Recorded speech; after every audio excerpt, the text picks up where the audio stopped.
ರಾಮರಾಜ್ಯವಾಗಿದ್ದ ರಾಮನಗರ ರಾವಣರ ರಾಜ್ಯವಾಗುತ್ತಿದೆಯೇ ಎಂಬ ಅನುಮಾನ ಈ ಎಲ್ಲಾ ದೃಶ್ಯಗಳನ್ನು ನೋಡಿದರೆ ನಿಮಗೆ ತಿಳಿಯುತ್ತದೆ. ಪ್ರಿಯ ವೀಕ್ಷಕರೇ, ಹೈಕೋರ್ಟ್ನಲ್ಲಿ ರಿಟ್ ಅರ್ಜಿ ವಿಚಾರಣೆ ಹಂತದಲ್ಲಿದ್ದರೂ ಬೆಂಗಳೂರು ದಕ್ಷಿಣ ಜಿಲ್ಲಾ ಕೇಂದ್ರದ ಕೆಎಸ್ಆರ್ಟಿಸಿ ದಬ್ಬಾಳಿಕೆ ನೋಡಿದ್ದೀರಾ? ಅಯ್ಯೋ, ಇದೇನು ಸಭ್ಯತೆ, ಇದೇನು ಸಂಸ್ಕೃತಿ? ಯಾವುದೇ ರೀತಿಯ ನೋಟಿಸ್ ನೀಡದೆ ಏಕಾಏಕಿ ಕೆಎಸ್ಆರ್ಟಿಸಿ ನಿಲ್ದಾಣದ ಅಂಗಡಿ ಮಳಿಗೆಗಳಿಗೆ ದಾಳಿ ಮಾಡಿದ ಸಿಬ್ಬಂದಿ ವರ್ಗ ಹೆಣ್ಣು ಮಕ್ಕಳು ಎಂಬುದನ್ನು ಮರೆತು ಹಿಡಿದಾಡಿ ಬಟ್ಟೆ ಹರಿದು ಆಚೆಗೆ ನೂಕಿ ಲಕ್ಷಾಂತರ ನಷ್ಟಕ್ಕೆ ಕಾರಣವಾಗಿದ್ದಾರೆ ಎಂದೇ ಆರೋಪಿಸಲಾಗಿದೆ. ಕೆಎಸ್ಆರ್ಟಿಸಿ ನಿಲ್ದಾಣ ಅಕ್ಷರಶಃ ಆಕ್ರಂದನ ಕಣವಾಗಿ ಮಾರ್ಪಟ್ಟಿದೆ. ನಿಲ್ದಾಣದ ವಾಣಿಜ್ಯ ಮಳಿಗೆಗಳು, ಹೋಟೆಲ್ಗಳು, ಪಾರ್ಕಿಂಗ್ ಇತರೆ ನಿಲ್ದಾಣ ವ್ಯಾಪಾರವನ್ನು ಒಕ್ಕಲೆಬ್ಬಿಸುತ್ತಿದ್ದ ಕೆಎಸ್ಆರ್ಟಿಸಿ ಅಧಿಕಾರಿ ವರ್ಗ ಹಾಗೂ ಸಿಬ್ಬಂದಿಯ ವರ್ತನೆ ಮಿತಿ ಮೀರಿತ್ತು ಎಂದೇ ಹೇಳಲಾಗಿದೆ. ಕೆಎಸ್ಆರ್ಟಿಸಿ ಡಿಸಿ ಹಾಗೂ ಇತರೆ ಅಧಿಕಾರಿಗಳ ಒಪ್ಪಿಗೆ ಪಡೆದು ಪಾರ್ಕಿಂಗ್ ಹಾಗೂ ಇತರೆ ನಿಲ್ದಾಣ ಜಾಗದಲ್ಲಿ ಲಕ್ಷಾಂತರ ಖರ್ಚು ಮಾಡಿ ಪಾರ್ಕಿಂಗ್ ವಿಸ್ತಾರ ಮಾಡಿಕೊಂಡಿದ್ದ ನಾವೇನು ಕರ್ನಾಟಕದಲ್ಲಿ ಇದ್ದಾವಿಯೋ ಇಲ್ಲ ಉತ್ತರ ಕೊರಿಯಾದಲ್ಲಿ ಇದ್ದಾವಿಯೋ ಎಂಬ ಸಂದೇಹ ಈ ಘಟನೆಗಳು ಸಾಕ್ಷೀಕರಿಸುತ್ತವೆ.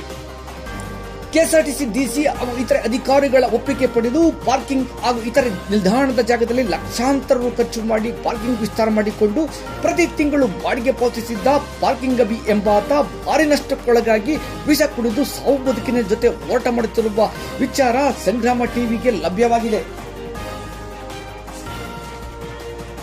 ಕಿಕ್ಕಿದ್ದ ಮಾಧ್ಯಮದವರು ಇದ್ದರೂ ಕ್ಯಾರೆ ಅನ್ನದೇ ಗುಂಡಾಗಳಂತೆ ವರ್ತಿಸಿರುವ ಕೆಎಸ್ಆರ್ಟಿಸಿ ಆಡಳಿತ ವರ್ಗ ದೌರ್ಜನ್ಯಕ್ಕೆ ನಗರದ ಜನತೆ ಬೆಚ್ಚಿ ಬಿದ್ದಾರೆ ಎಂಬುದರಲ್ಲಿ ಎರಡು ಮಾತಿಲ್ಲ.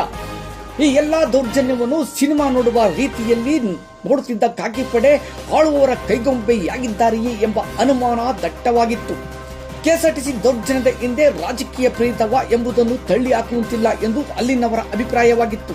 ವಿಷ ಕುಡಿದು ಕೋಮಾ ಸ್ಥಿತಿಯಲ್ಲಿರುವ ಪಾರ್ಕಿಂಗ್ ಅಭಿ ಕೇಂದ್ರದ ಭಾರಿ ಕೈಗಾರಿಕಾ ಸಚಿವ ಮಾಜಿ ಮುಖ್ಯಮಂತ್ರಿ ಎಚ್.ಡಿ. ಕುಮಾರಸ್ವಾಮಿರವರ ಪಟ್ಟ ಶಿಷ್ಯನಾಗಿರುವುದೇ ಈ ಎಲ್ಲಾ ಬೆಳವಣಿಗೆಗಳಿಗೆ ಕಾರಣವಿರಬಹುದೇನೋ ಎಂದು ಕೂಡ ಹೇಳಲಾಗಿದೆ.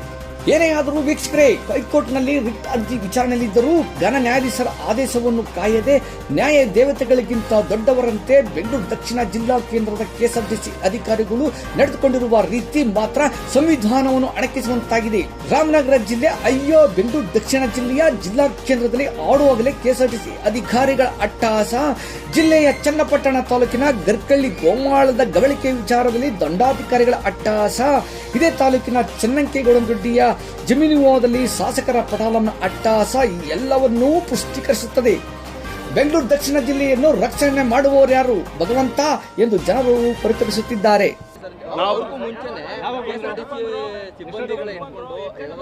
ನಾವು ಎಳೆದಾಡೋದು ಏನು ಮಾಡಿಲ್ಲ. ನಾವು ಒಂದು ಹೆಣ್ಣು ಮಗಳಿಗೆ ಬಟ್ಟೆ ಎಳೆದಿದ್ದಾರೆ,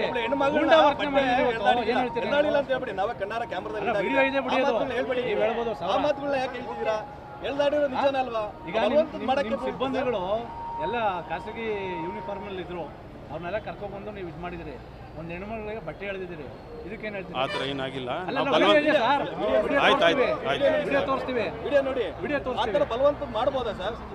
ನೋಡ್ರಿ, ನಾವು ಸಾಕಷ್ಟು ಸತಿ ಕರೆದು ಹೇಳಿದೀವಿ ಅವ್ರಿಗೆ, ಲೀಗಲ್ ನೋಟಿಸ್ ಕೊಟ್ಟಿದ್ವಿ.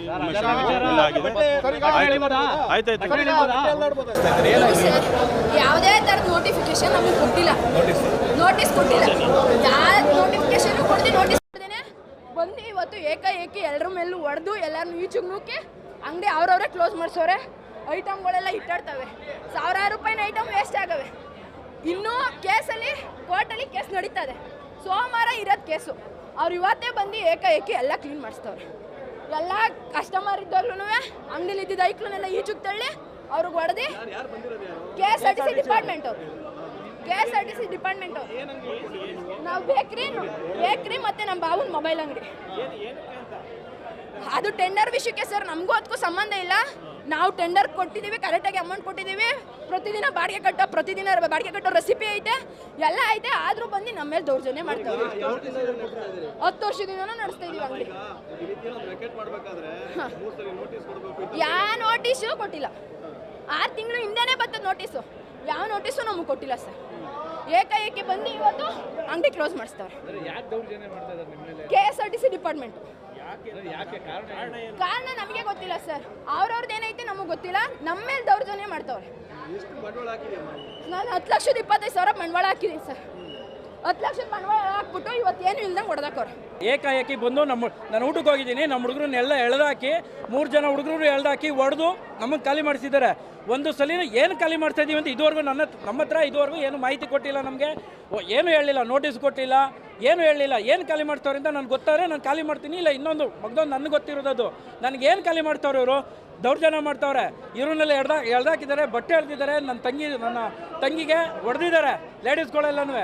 ಇದೆಲ್ಲ ರೆಕಾರ್ಡ್ ಆಗಿದೆ, ಫೋನಲ್ಲಿ ರೆಕಾರ್ಡ್ ಆಗಿದೆ, ವಿಡಿಯೋ ಎಲ್ಲರಿಗೂ ಕೊಡ್ತೀನಿ ನಾನು. ನಮಗೆ ಅನ್ಯಾಯ ಆಗ್ತೈತಿ ಇಲ್ಲಿ. ನಾನು ಇಲ್ಲಿ 15-20 ಲಕ್ಷ ಬಂಡವಾಳ ಹಾಕಿದ್ದೀನಿ ಮೊಬೈಲ್ ಅಂಗಡಿಗೆ. ಏಕೆ ನಮ್ಗೆ ಇವತ್ತು ಬಂದ್ಬಿಟ್ಟು ಖಾಲಿ ಮಾಡುವ ಅಂದರೆ ನನ್ನ ಜೀವನ ಏನು ಮಾಡ್ಬೇಕು, ನನ್ನ ಜೀವನ ಹೇಗೆ ಮಾಡಬೇಕು, ನನ್ನ ಹೆಂಡತಿ ಮಕ್ಕಳನ್ನ ಯಾವ ಥರ ಸಾಕಬೇಕು, ಕಾರಣ ಗೊತ್ತಿಲ್ವಲ್ಲ ಬ್ರದರ್, ಅದನ್ನೇ ಕೇಳ್ತಾ ಇರೋದು. ನೋಡಿದ್ ಕೊಟ್ಟರೆ ಕಾರಣ ಗೊತ್ತಾಗುತ್ತೆ, ಏನು ಕಾರಣ. ಕೊಡ್ತಾ ಇದ್ದೀನಿ, 3 ಲಕ್ಷ ಅಡ್ವಾನ್ಸ್ ಕೊಟ್ಟಿದ್ದೀನಿ, ಬಾಡಿಗೆ ಕಟ್ತಾ ಇದ್ದೀನಿ. ನಾನು ಇಷ್ಟು ವರ್ಷದಿಂದ 10 ವರ್ಷದಿಂದ ಒಂದು ದಿನ ಮಿಸ್ ಆಗ್ತಾನೆ ಬಾಡಿಗೆ ಕಟ್ಟಿದ್ದೀನಿ. ಏಕಾಏಕಿ ಬಂದು ಖಾಲಿ ಮಾಡಿ ಅಂದರೆ ಹೇಗೆ ಖಾಲಿ ಮಾಡಬೇಕು?